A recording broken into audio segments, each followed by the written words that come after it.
Good morning and happy December, adventurers. Welcome to this episode of News World, where I look at all the latest news and announcements for New World and condense it into a nice accessible format for you. So today marks the start of a new PTR, that's Public Test Realm to people not in the know. And this is going to go live later today. There's some really exciting stuff in this update, which has been mentioned in my previous data mining videos. So we've got seasonal changes, permanent changes to the high watermark system, which is really going to excite some people, and some other crafting bits and pieces, which me personally, I'm really looking forward to. Before I continue, I'm going to ask you to hit that subscribe button, because subscribing means that you will stay up to date with all the latest news, tips, tricks and guides for New World. If you don't want to hit that subscribe button, that's totally cool, you don't have to. Instead, why don't you hit that like button, and that will let YouTube know that you do like my content, but only when it's appropriate and relevant for you. So first things first, the PTR. This is going live this evening for me in the UK, which will be about 6 p.m. or 6 p.m. UTC. So as soon as I finish work, I'm going to jump on there, see if I can get some content going. This is available to like literally everyone. You just need to download the PTR client, go into your Steam library, you'll see it there, hit install, wham bam, sorted, make a new character, you're good to go. Now, what is actually in this PTR? Right, so we've got the winter content. This is new limited time content that they've got. This is called the Winter Convergence Festival. So we're going to see a lot of thematic changes in this patch, such as a wintry kind of scene, and the sky is going to be like all illuminated, like the Aurora Borealis. So we're going to see a lot of visual changes within this patch. So it looks like there's going to be a few fun repeatable quests that we can do as part of this event. So there's going to be like 4 villages that are set up to accommodate for these events. So that's going to be in Everfall, Monarch's Bluffs, Weaver's Fens, and Brightwoods. And there's a new kind of creature or NPC or idea within the game, which is the Winter Wanderer. And this is a Yeti type creature. And the idea behind these is that you would do repeatable quests, and then by turning in these quests would raise the positivity, and as a result, the actual tangible rewards for you would be you would get like tokens, which can be used in a specific part of the store, like their own winter store with like armor skins, weapons, furnishings, consumables, and there's like an emote that you can get in there, which sounds pretty cool to give this kind of like once a year shop available. So players starting in like the summer will be wondering why we're wearing woolly hats that they can't obtain, perhaps. I mean, I can't confirm woolly hats just yet, but I hope woolly hats. I really want a woolly hat. So one of the quests that we get to play with is we get to celebrate the spirit of the season by giving a helping hand and decorating our favorite settlement. So that's pretty cool. People who are into the whole like decorate your house thing may really enjoy this. I'm not necessarily super pumped about decorations. It makes no difference to me. I'm a little bit autistic in that sort of sense. But you know, it kind of sounds fun for a lot of people. So that's pretty cool. Another one is we need to go and locate lost presents because these presents have basically been stolen by mischievous frigid folk, and they're spreading them across the Turnham. So you got to go and like grab these presents back for this particular quest. And again, the last one is there's like falling meteorites coming from the sky. Obviously, if coming from the sky, they wouldn't come from anywhere else. They're falling, and you have to collect those to turn in for winter tokens at the winter village holiday huts. So those are kind of like the 3 main things that are happening within this winter theme. Now, so there's also some other content that comes with this winter theme, and these are ice caves, but they're not actually just specific to this winter event. So they start with the winter event, but they actually persist after the winter event. So these ice caves, they're appearing all over Eternum due to the Winter Warriors' desire for a forever winter. They are snowy and icy caves that the Yeti use their powers to freeze up and make snow fall. The rest of Eternum will look like these ice caves if the onslaught of the Warriors is not stopped. Now, these ice caves will remain behind after the event as scars on the land, sources of wintry magic that refuse to melt even if the warrior is defeated. So that sounds kind of interesting, that that's going to persist after the event. How long for? Not sure. Could actually be a permanent addition in Eternum, so which is nice for like a memory of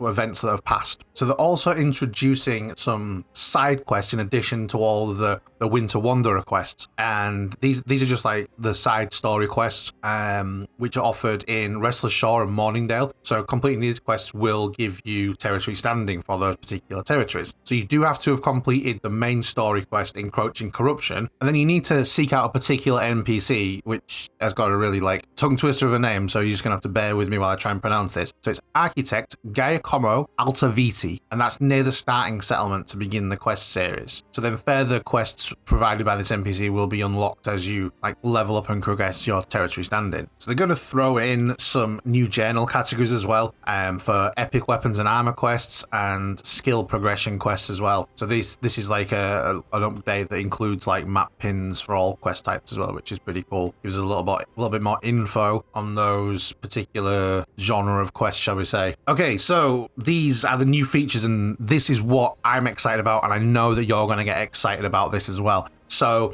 this is actually based on feedback on the high watermark system, and if anybody doesn't actually know what that is, then that is just a system that's in place to allow for gradual gear progression, so that you can't just kind of get a lucky drop and get a 600 gear score item, and you've actually got to work towards that by slowly increasing your high watermark. So basically what they're saying is, based on our high watermark system and our desire to have a compelling and diverse endgame, we've made some major updates to the endgame. We've added a new resource called Gypsum, and this can be acquired each day by doing a variety of activities. So these are open world named bosses, expedition bosses, outpost rush, arenas, corrupted breaches, etc. Each activity rewards a different type of gypsum that can be crafted into a gypsum orb. These orbs can then be crafted into gypsum casts of any weapon, armor, or trinket type. Opening a gypsum cast will guarantee an expertise bump and gear of that type.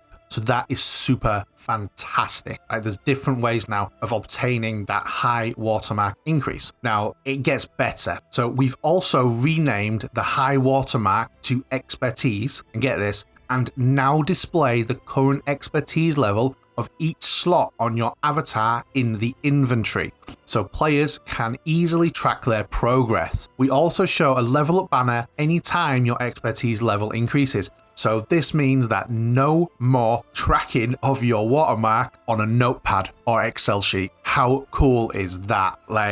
Just let me know in the comments how grateful you are for that being finally updated. A system which probably should have been in since the beginning, but finally we've got it now after so many months. So lastly, they've added 2 new endgame points of interest where players can challenge themselves with difficult content to try and progress their expertise with level 66 enemies and elite chests. Both Malevolence in Eden Grove and the Imperial Palace / North Dynasty Shrine have been up-leveled to 66. Now we have got a fantastic change for crafters.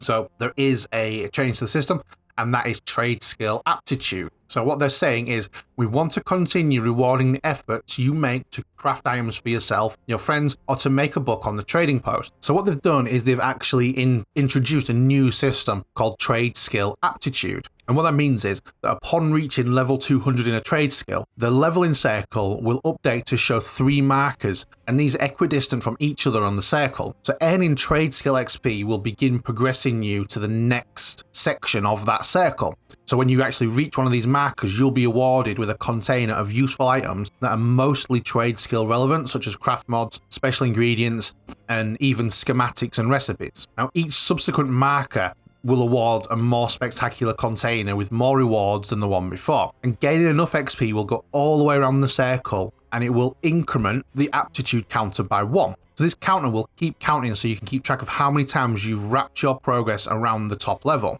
So they've also introduced a new type of reward with this system, and that's equipment patterns. And equipment patterns are crafting artifacts that enable you to craft a guaranteed gear score minimum of 600 item that has a specific appearance. And these patterns require a significant amount of powerful crafting resources to create, but they guarantee a 600 gear score item.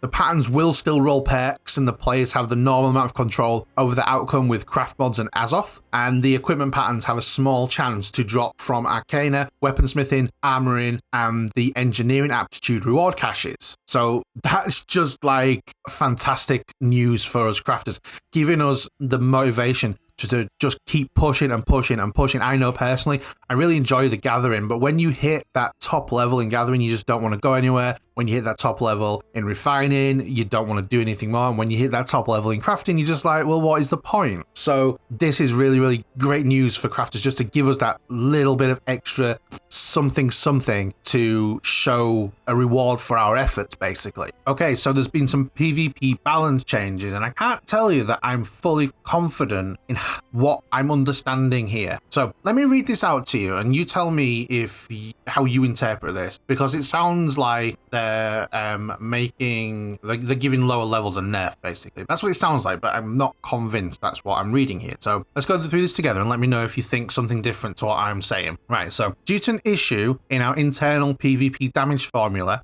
that caused lower gear to be more beneficial in damage mitigation, we've updated our formula. We look forward to hearing your feedback on this update. So the PvP damage formula update, we've adjusted the way armor mitigation is calculated to use enemies' gear score value instead of your average gear score. To adjust for the difference in armor mitigation, we increased the damage low level players due to higher level players and reduced the damage the high level players due to lower level players. Because that to me sounds contradictory, so I'm not 100% sure what's happening there.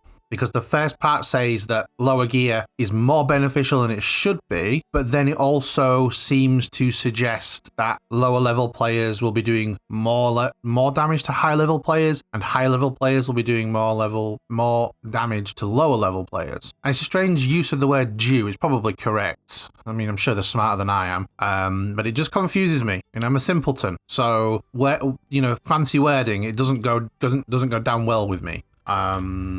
So, if any of the devs happen to be watching this video, which is unlikely, then come on, explain it to me like I'm 5.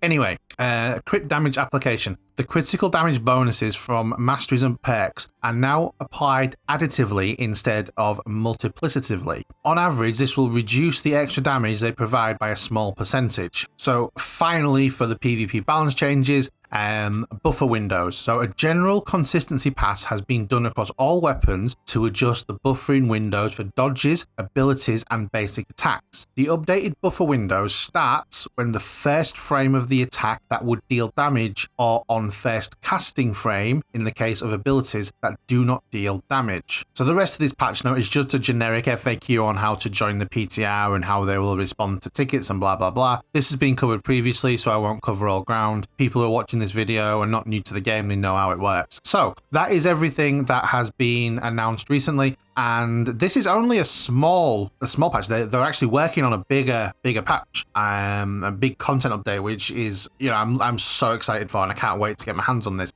I'm going to be playing the PTR when it's available this afternoon. So if there's any of these things that you particularly want to look at, let me know in the comments, and I can specifically focus on the different elements. I mean, I will try and cover everything, but if there's something that in particular you want to see, then let me know in the comments, and I will try and prioritize that as a first. So don't forget to hit that subscribe button and hit that like button if you don't want to subscribe, and I will see you in the next one. Take care. Bye-bye.